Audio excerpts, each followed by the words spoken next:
외인에게 대해서는 지혜로 행하여 세월을 아끼라. 벌써 금요일이 되었습니다. 참 우리의 세월이 얼마나 빠른 화살과 같이 아침 안개 이슬과 같이 참 눈 깜빡할 사이에 참 하루하루 한 주 한 주간이 참 날아가는 화살과 같습니다. 참 이런 오늘 말씀에 세월을 아껴라, 이 말씀은 기회를 붙잡아라, 그런 말씀이죠. 기회를 잘 붙잡고, 기회는 뭐냐? 시간, 오늘이라고 하는 이 시간, 이 세월을 우리가 낭비하면 다 잃어버리는 것이다, 이제 그런 말인데, 우리가 벌써 또 한 주간이 지나고 더위가 이제 맹렬히 이렇게 고온으로 올라갈수록 이제 또 가을이 다가온다라고 하는 희망을 우리가 갖게 되어집니다. 아마도 한 2주 정도만 더 더위가 지나가면 이 더위 또한 물러가게 될 것이고, 또 어느새 금방 또 단풍 드는 모습도 보게 되어지고, 아니 벌써인가 우리가 또 금방 더위라고 하는 것이 추억 속에 지나가 버리는 날이 순식간에 또 우리에게 오리라고 봅니다. 아무튼 이 더위 가운데 우리 모두가 지치지 않도록 영육간에 우리가 강건하고, 우리 스스로가 잘 영적인 건강, 육신적인 건강, 정신적인 건강, 모든 면의 건강을 잘 관리해 나갈 수 있기를 바랍니다. 어떤 남자가 급하게 역으로 달려갔습니다. 그리고는 차표도 사지 아니하고 개찰구로 뛰어가서 영무원을 붙들고 급하게 물었습니다. 5시 30분 발 열차는 언제 출발합니까? 영무원이 태연하게 그렇게 서두르지 말아라 라고 하는 표정을 가지고 대답을 합니다. 5시 30분에 출발합니다, 대답을 했어요.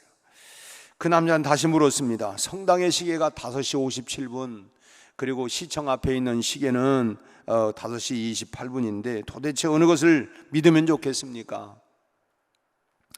영무원은 더욱 침착한 태도로 대답했습니다. 어느 것을 믿든지 그것은 당신의 자유입니다. 그러나 가장 중요한 것은 5시 30분 발 열차는 이미 출발을 했습니다. 그리고 그 얘기를 듣고 역전에 있는 시계를 보니까 5시 33분을 가리키고 있었습니다. 기차의 출발 시간은 5시 30분, 이걸 잘 알면서도 현재 시간을 잘못 본다고 한다면 가려고 하는 목적지를 갈 수가 없는 것이죠. 목적지를 갈 수가 없는 것 아니겠습니까? 그래 우리가 기차의 출발의 시간을 아는 것도 중요하지만은 현재 시간을 아는 것도 더 중요하다고 하는 것입니다. 내 시간이 지금 몇 시인가? 어찌 보면 우리 인생도 이 시간 속에 우리가 살아가고 있는데, 나는 지금 어느 시간을 내가 가고 있는가? 그 현재의 시간을 아는 것이 매우 중요하다. 우리 그리스도인들도 이 시간이 참 중요합니다. 오늘 아까 우리가 불렀던 찬송처럼 참 주님께서 언젠가 다시 오실 거다라고 하는 것을 우리 그리스도인들이 다 그렇게 알고 또 믿고 살아가고 있습니다. 언제 주님 다시 오실는지 아는 이가 없지만 우리가 그래, 주님 오실 거야, 성경의 약속대로 주님이 언젠가는 오실 거야, 그리고 그러나 그 시간은 오늘 밤인지 모른다 라고 하는 생각도 또 하죠. 또 성경에 그런 말씀이에요. 혹 오늘 밤일지도 모른다 하는 그런 생각은 갖고는 있지만, 그러면서도 여전히 마음은 한가한 것입니다. 지금 내 시계가 어느 시간을 가리키고 있느냐, 또 주님이 이 땅에 오시는 시간이 언제이냐, 언젠가는 올 거야, 그래 뭘 혹시 모르지 오늘 밤에 오실는지. 그런데도 불구하고 우리 마음이 여전히 한가하다는 것입니다. 세상에 마음을 두고 살아가고 있는 불신자들의 그런 모습과 전혀 다를 바가 없는 그런 모습으로 살아가요. 불신자들의 삶이 무엇입니까? 세상 일을 위해서 정말 얼마나 분주합니까? 참 그런 것처럼 우리 그리스도인들 가운데에도 세상 일을 위해서 주님의 일을 뒤로 밀어버릴 때가 참 많이 있습니다. 또 내 인생의 시간이 참 어떻게든 조금이라도 좀 길어지기를 바라는 마음을 가지고 내 인생의 시간을 조금이라도 어떻게 하면 더 연장시킬 수 있을까, 어떻게 하면 좀 길어질 수 있을까? 이걸 생각을 하고 나름대로 또 열심히, 물론 체력 관리도 하고 우리가, 왜냐하면 하나님께서 우리에게 이런 몸을 주실 때 이제 우리 스스로가 잘 관리해야 하는 그런 책임도 있습니다. 그러나 참 여기에 대해서는 그렇게 막 시간을 우리가 할애하고 쏟아붓고, 또 내 인생의 시간이 그렇게 길어지기를 바라는 마음을 가지고, 또 참 돈이 생기는 일에는 마음이 조급하면서도 어떻게 하면 내가 돈을 좀 벌 수 있고 모을 수 있을까, 이런 일에는 늘 분주하고 많은 시간을 투자하고 하면서도 한 영혼을 구하는 일에 대해서는 여전히 기지개를 켜면서 여유를 이게 부리는, 그것이 우리의 모습이 아닐까. 그러나 오늘 본문은 믿음을 가지고 있는 우리가 시간을 어떻게 사용하고 어떻게 또 생각하고 있느냐라고 하는 것을 말씀하고 있습니다. 하나님의 자녀가 된 우리들은 하나님의 자녀답게 시간을 사용을 해야 되지 않겠느냐. 성도는 시간 개념을 분명히 해야 되는데, 그러므로 우리 하나님의 자녀는 시간 사용을 잘 해야 합니다. 지구상의 모든 사람들은 누구나가 할 것 없이 공평한 것은 하루라고 하는 24시간의 시간을 똑같이 부여받았습니다. 잘난 사람이든 못난 사람이든 어떤 사람이든 간에 하루 24시간을, 물론 그런 말을 하는 사람이 있죠. 나는 하루를 25시간으로 쓴다. 그런다고 해서 그 사람이 실제로 25시간, 25시간이 주어지는 게 아니라 똑같은 24시간이지만은 그 시간을 어떻게 잘 활용하느냐라고 하는 것이죠. 그 시간을 나는 25시간으로, 어떤 사람은 24시간이지만은 무슨 10시간도 안 되는 것처럼 그런 시간으로 그냥 허위해 버리는 그런 경우도 있죠. 똑같은 양의 시간을 부여받고 하루를 시작하고 하루를 우리가 똑같이 마감을 합니다. 지금 우리는 똑같이 새로운 날을 시작을 하고 지금 5시 24분을 우리가 지금 통과를 하고 있어요. 모든 사람, 지구상의 모든 사람이 나라마다 조금 시간 차이는 있지만은 지금 똑같은 시간을 우리가 지금 가고 있습니다. 그런데 시간의 양은 누구나가 다 공평하게 똑같다고 할 수 있지만은, 그러나 시간의 질은 사람마다 다르다고 하는 것입니다. 같은 한 시간이라 할지라도 그저 할 일 없이 그저 빈둥빈둥 저 길거리나 누비고, 이게 좀 재미있는 거 없나? 할 일 없나? 참 이렇게 참 길거리를 누비고 참 이런 식으로 시간을 보내는 그런 사람과, 그런 아이들과, 또는 도서관에 들어가서 열심으로 책상 앞에 앉아서 공부하는 아이들의 그 똑같은 시간이지만 그 시간의 질은 전혀 다를 수밖에 없는 것입니다. 참 비건한 예지만 도박장에 들어가서 참 돈놀이 하고 있는 사람의 시간과, 또는 복지시설이나 이런 곳에 가서 참 자기의 시간을 들이면서 장애인의 몸을 닦아주고, 그렇게 소위 재능도 기부하고 그들에게 뭔가 참 도와주는 그런 사람의 시간은 똑같은 시간이지만은 그 시간의 질은 전혀 다를 수밖에 없는 것입니다. 어느 목사님이 자기 처남의 신앙이 영 말이 아니어서 안 되겠다 싶어서 그를 붙들고 성경 공부를 이제 여러 날을 했다고 합니다.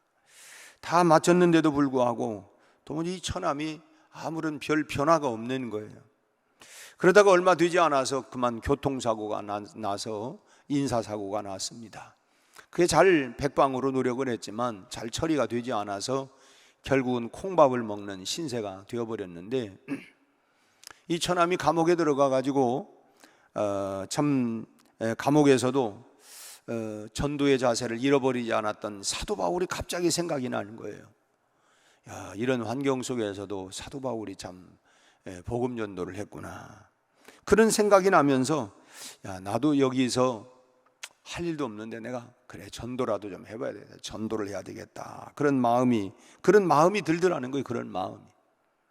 그래서 가장 먼저 내가 해야 할 일이 뭘까 생각을 하다가 모범을 보이기 위해서 제일 이 안 좋은, 잠자리가 불편한 제일 그런 그 자리에서 자기가 그 자리를 차지하고 그곳에서 잠을 자기 시작을 하고 심부름도 열심히 하고 또 저녁이면 사람들을 모아놓고 나름대로 들었던 설교도 하고 그러면서 이제 매일매일 뭐 그렇게 이제 이제 보내게 된 것입니다.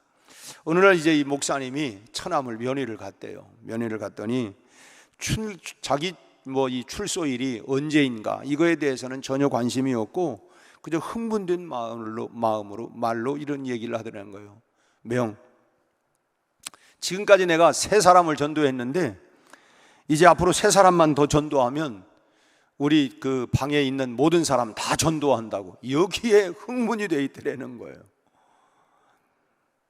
참 그리고 나서 이제 시간이 가서 이제 출감을 하게 되었는데 출감 후에는 그의 삶 전체가 달라졌다는 거예요. 그러니까 참 이 목사님의 처남이 참 긴 인생을 나름대로 살아왔지만은 감옥에서 변화된 그 짧은 시간이 질적인 면에서 볼 때는 훨씬 더 소중한 시간이었고 주님이 정말 기억하시는 정말 네가 그 짧은 시간에 네 인생이 변할 뿐만 아니라 네 인생의 정말 가치관과 그 질이 정말 네가 정말 이전 것은 지나갔으니 보라 새 사람이 되었구나. 주님도 기억하시는 그런 시간이 되었다라고 하는 그런 얘기입니다. 오늘 본문에서 바울이 세월을 아껴라 라고 하는 말은 시간을 질적인 면으로 하루라고 하는 24시간의 양은 똑같지만 하루하루 그 시간을 질적으로 정말 의미 있고 가치 있는 시간으로 그렇게 살아라 라고 하는 뜻입니다. 우리 그리스도인들의 시간은 불신자들의 시간과는 정말 질이 달라야 합니다. 물론 우리가 똑같이 우리가 살아갑니다. 참 땅에 발을 딛고 우리가 똑같이 직장생활도 하고 가정생활도 하고 모두가 살지만 그러나 그 시간 속에서 우리가 살아가는 질적인 면은 불신자들과는 뭔가 다른 모습이 있어야 되지 않느냐라고 하는 것입니다. 그것이 세월을 아끼면서 살아라. 똑같은 세월인데 우리 지나고 나서 참 허송세월 보냈네. 이게 왜 그러느냐?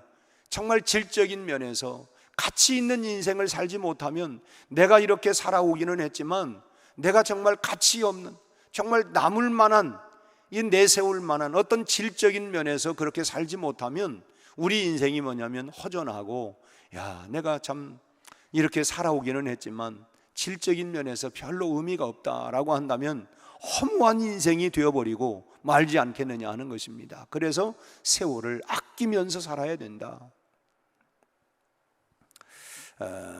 참 불신자들이야 참 돈 버는 일을 위해서 또 자신의 명예를 위해서 자신의 어떤 권세를 위해서 참 그런 일을 위해서 참 열심히 살아가고 있지만 우리는 주님을 위해 얼마나 주님께서 기뻐하시는 일을 많이 했는가라고 하는 그런 시간의 질로 계산이 되어야 할 것입니다.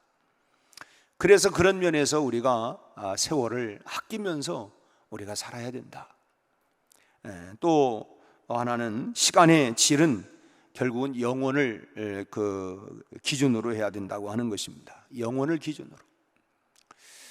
우리가 인생을 살아갈 때 어떤 사람은 우리 김영석 교수님은 103세 이렇게 되었는데 참 장례식장에 가보면 참 안타깝게도 어린아이가 세상을 떠난 사람도 있고 참 20대에 30대에 40대에 참 일반적으로 이제 90이 넘어가면 그래도 장수하셨네요 하고서 또 이제 이렇게 얘기도 하지만 그러나 우리가 얼마나 오래 살았느냐 그런 양을 가지고 그 사람을 우리가 말할 수 있는 게 아니라 얼마를 살았던 그런 얘기 있잖아요. 인생은 길고 예수는 짧다 그런 말도 있지만은 우리 인생이 시간적인 면에서가 아니라 짧은 인생이든 다른 사람보다 오래 살았던 이걸 가지고 우리가 평가할 수 있는 게 아니라 그 사람의 살았던 생애 가운데 질적인 면에서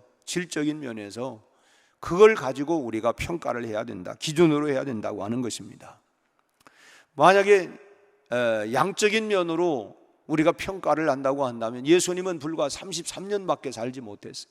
청년 아닙니까? 청년. 이제 꽃도 피워보지도 못하고 그렇게 세상을 떠났다고 하면 예수님의 생애는 정말 가장 비참하고 가장 안타까운 인생이 될 수밖에 없어요. 주님은 이 땅에서 33년의 나이로 십자가를 지셨습니다. 한편으로 생각할 때 더 오래 살으셨다고 한다면 인류를 위해서 더 많은 일들을 하셨을 것 같다고 하는 이런 생각이 듭니다. 그럼에도 아주 짧은 인생을 십자가에서 마감하신 것은 이제 뭐냐? 그 이후의 삶은 이제 예수 그리스도를 믿는 오늘 우리에게 주시기 위함이다 라고 하는 것입니다.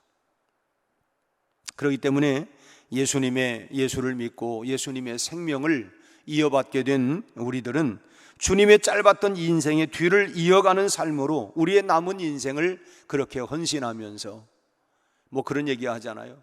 내가 못다한 일을 네가 좀 해다오 라고 하는 것처럼 주님이 사셨던 그런 삶, 그리고 주님이 원하셨던, 주님이 기뻐하시는 그런 소원을 우리가 우리의 생애 가운데 이어가는 삶을 살아가는 그 헌신의 삶을 살아가야 된다. 주님께서 찾고자 하셨던 사람들을 찾아가야 할 것이고 주님이 하고자 하셨던 일을 찾아서 우리가 해야 합니다. 주님께서 십자가에서 생명과 함께 모든 것을 정말 아낌없이 내어주면서 참 우리를 위해서 내어주신 것처럼 오늘 우리도 그런 마음을 가지고 우리가 충성을 해야 할 것입니다. 그것만이 우리에게 주어진 시간을 영원을 위한, 그리고 영원으로 이어지는 질적인 시간으로 만들어가는 것입니다. 우리가 남은 생애가 양적으로 얼마인지는 아무도 알 수가 없습니다. 뭐 양적인 시간으로 볼 때는 우리가 어떤 사람에 따라서 좀 길고 좀 짧을 수 있지만, 그러나 남은 시간에 얼마나 질적인 면에서 우리가 바르게 살고 있는가, 정말 주님이 나를 위해서 생명까지 내주었던 그 33년의 짧은 생애를 통해서 마감하고 나머지 우리를 통해서 이루어 가기를 원하시는 그런 삶을 위해서 내가 얼마나 정말 의미 있고 가치 있고 질적인 면에, 그런 면에서 우리가 삶을 살아가는가 라고 하는 것은 우리 스스로가 이제부터 우리의 과제라고 봅니다. 오늘 본문에서 그 하나로 오늘 본문은 뭐냐면, 의인에게 대해서는 지혜로 행하라. 의인에 대해서는 지혜롭게 행해야 된다. 불신자들에게 복음을 전해서 생명을 얻게 하는 것, 그것이 가장 고귀한 시간이라고 하는 것을 말씀해 주신 것입니다. 주님이 나를 구원하기 위해서 당신의 생명을 나를 위해서 주셨다고 한다면, 여러분, 생명의 고귀함을 모르는 사람이 어디 있습니까? 좀 더 살기 위해서 우리가 발버둥을 치고 있고, 우리 교우 가운데에도 어느 분이 코로나에 걸려서 참 힘들었다고 그러면서 제가 이제 뭐 만날 수가 없으니까 전화로 기도를 하는데, 그러면서 저에게 그런 얘기를, 목사님, 나 한바탕 죽는 줄 알았어요.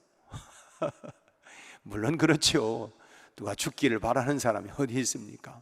참 그 이야기 가운데는 내가 아직 더 살고 싶다라고 하는 말인데, 그 우리가 양적으로 더 많은 시간을 살아서 그 다음에 뭐 어떡하겠는가, 이제는 우리가 주어진 양적인 시간만을 누리려고 하는 것이 아니라 질적인 면에서 우리가 어떤 삶을 우리가 살아갈 거냐, 내게 주어진 이 시간을 내가 어떻게 활용하면서, 그래서 세월을 아끼면서 살아라. 세월을 아끼면서 살아라. 우리 뭐 옛날 노래 가운데 노세 젊어서 노세, 늙어지면 못 노나니, 그냥 놀면서 세월을 세월을 보내야 되는가? 참 이게 정말 맞는 건가? 물론 때로는 우리가 그런 쉼도 필요합니다. 우리가 숨을 안 쉰다고 한다면 다 죽어요. 우리가 아무리 우리가 은혜롭고 그런 찬양이라 할지라도 우리가 숨 안 쉬고 끝까지 부른다면 우리가 다 부를 수가 없는 거예요. 중간중간 쉼표가 있어서 그 다음에 또 힘을 내서 우리가 하는 것처럼, 우리가 때로는 요즘 피서기간 휴가철이고 하니까 우리가 쉼도 충전도 필요합니다. 그런 걸 통해 마음적으로 모든 걸 다 내려놓고 그저 그냥 그 속에서 우리가 참 우리의 몸도 마음도 이렇게. 그러나 몸과 마음을 들과 산으로 가서 그런 면에서 우리가 참 충전이 된지 모르지만, 영적인 면에는 여러분 들과 산으로 간다고 우리가 영적으로 충전되는 건 아닙니다. 결국은 뭡니까? 우리가 주님 앞으로 나아가야 내 영혼이 충전이 되는 것이죠. 아무리 좋은 자동차라도 여러분 거기에 충전이 되지 아니하면, 요즘은 이제 전기 자동차들이 많이 나옵니다. 이제 그러니까 계속 전기를 충전해야 되는데, 아무리 좋은 이 자동차라도 이 배터리에 이제 그 충전이 다 방전이 된다고 하면, 우리가 흔히 가지고 있는 이제 휴대폰도 그러지 않습니까? 매일같이 여러분 다 충전하지 않습니까? 결국 충전이 방전이 다 되어지면 그건 뭐 아무 쓸데가 없어요. 뭐 먹통이 되는데 뭘 그 기능을 발휘할 수가 없는 것입니다. 이 매일 충전해야 돼요. 오늘 우리도 매일매일 우리가 어찌 보면 새벽에 우리가 영적인 충전을 받고 하루하루를 새 힘을 가지고, 그래 오늘도 내가 세월을 아껴야지, 내가 양적인 시간만을 늘리기 위해서만 노력할 게 아니라, 내게 주어진 그 시간은 아무도 알 수 없지만, 그러나 질적인 면에서 내가 좀 더 주님이 원하시는, 정말 주님이 찾아가려고 했던, 주님이 하시려고 했던 일들이 뭘까? 우리가 따라서 그 일을 내가 나머지 해야 되겠다, 그런 마음을 가지고 주님께서 우리 모두에게 오늘 또 24시간이라고 하는 하루의 시간을 우리에게 주셨습니다. 이 시간들을 가지고 생명을 살리고 생명을 만들어가는, 정말 주님께 그래서 드리는 정말 소중한 시간으로 오늘 하루도 복되게 살아가는 우리 모두가 되시기를 주님의 이름으로 축원합니다. 기도하겠습니다. 하나님 아버지, 오늘 또 우리에게 새날을 허락하여 주시고 호흡이 있는 자마다 여호와를 찬양하라고 말씀한 것처럼, 우리가 눈을 뜨고 가장 먼저 주회전을 찾아 나와서 우리가 주님을 향하여 찬양하며 기도하며 주의 말씀을 듣게 하여 주시니 감사합니다. 오늘 또 하나님, 세월을 아끼면서 살라고 하는 주의 말씀을 들었습니다. 우리 아버지 하나님, 양적인 시간을 늘리기 위해서만이 아니라 이 하나님 드러난 우리의 양적 시간을 이제는 질적으로 어떻게 내가 의미 있고 가치 있고, 또 주님이 원하시고 주님이 기뻐하시는 일이 무엇인가를 찾아서 의미 있고 가치 있고 참으로 질적인 하나님이여 풍성한 그런 삶을 살아낼 수 있는 우리 모두가 되게 하여 주시옵소서. 우리 아버지 하나님, 다시 한번 우리 모두에게 하나님의 은혜로 충만하게 채워주시고, 그 은혜로 우리가 하나님 오늘 하루도 기쁨으로 감사함으로 찬양으로 살아낼 수 있게 하여 주옵소서. 더위 가운데 지치지 않도록 강건하게 하여 주옵시고, 우리 수험생들 은혜를 베풀어 주시고, 아버지 하나님 또 이제 이번 주일부터 시작되는 우리 중고등부 수련회, 다음 주에 있을 우리 청년부 수련회에도 하나님 은혜를 베풀어 주시옵소서. 출타에 있는 교우들, 군에 나가 있는 청년들, 하나님 객지와 해외에 나가 있는 교우들과 선교사들에게도 하나님 은혜를 베풀어 주시기를 바라옵고 원합니다. 우리 아버지 하나님, 또 이제 우리 모든 성도들의 가정마다 평안하게 하시고, 저희들의 직장과 일터와 사업장에 복을 내려주시고, 아버지 하나님 모든 기도의 제목마다 우리 하나님 하늘문을 여시고 응답하여 주시되 주님 뜻대로 이루어지게 하여 주시옵시고, 우리의 과욕을 부리지 않게 하시고 하나님의 뜻이 무엇인가를 잘 분별하면서 우리가 하나님 그렇게 살아가게 하여 주옵소서. 오늘 하루도 우리의 영과 육과 혼이 강건하게 하시고 성령 충만한 하루가 되게 하여 주옵소서. 예수님 이름으로 기도하옵나이다. 아멘.